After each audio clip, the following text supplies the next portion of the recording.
Bu Kesi sepisanan awake dhewe kula nuwun suwanana laladan sing hebate kaya ngene. Ayo Bu. Assalamualaikum warahmatullahi wabarakatuh.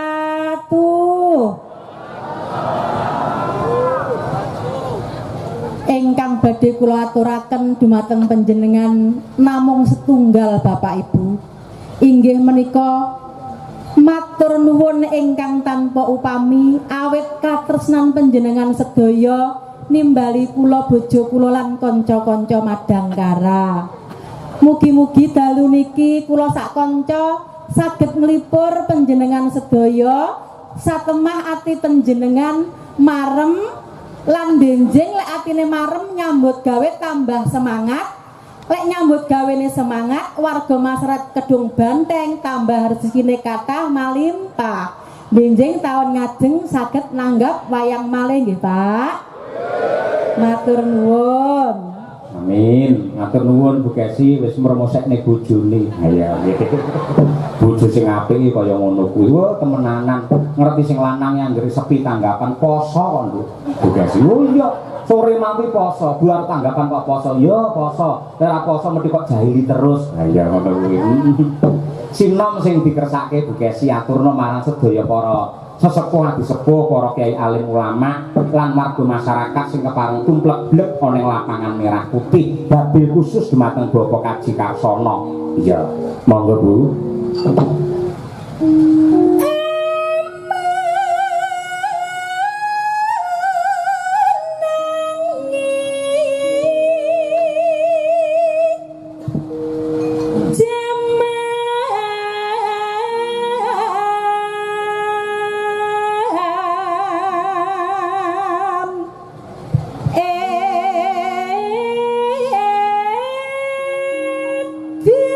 Sawo gawe sawo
sih?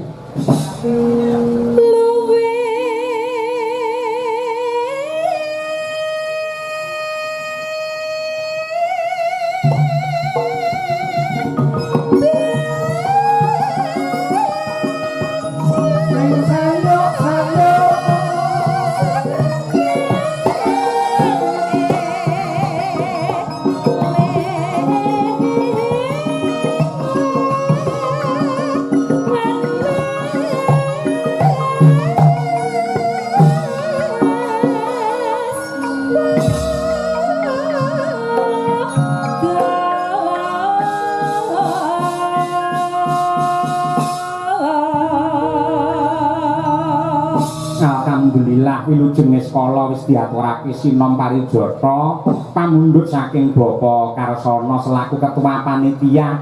Muga-muga bisa dadi srana panglipuring penggalih lan jambine sayah ya Mak. Bener kepara nyata kok Nok. Iki kejaba awake dhewe sak kanca komplit madang karasuwan ana ing lapangan merah putih supaya luwih regeng luwih gayeng ana bintang tamune. Iya kok. Ya kuwi Mas Gareng Kabul saka Pacitan. Iya. Kuwi prasasa ra tau mulih ning Ponorogo wae terus. Karo iki bintang jane biyen kerep amor karo awake dhewe ning beberapa purnama iki ora kumpul karo Madangkara. Ya. Mbak Elisa Urcaro Salasu. Pancen tak sengaja kok, Nduk. Ora tak wenehi job. Sebabe apa?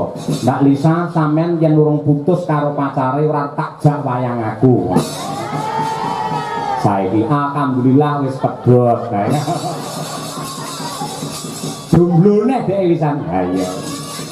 Mula direwangi ngejam-ngejim lek nggih ngunggahke rega to kuwi. Ha iya. Alhamdulillah luar biasa.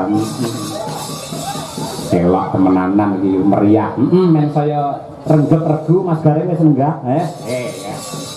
Monggo dibarengke wae Mas Gareng Pacitan bersama Mbak Elisa Urcarus Alaso Cahyo Kuntadi, yuk.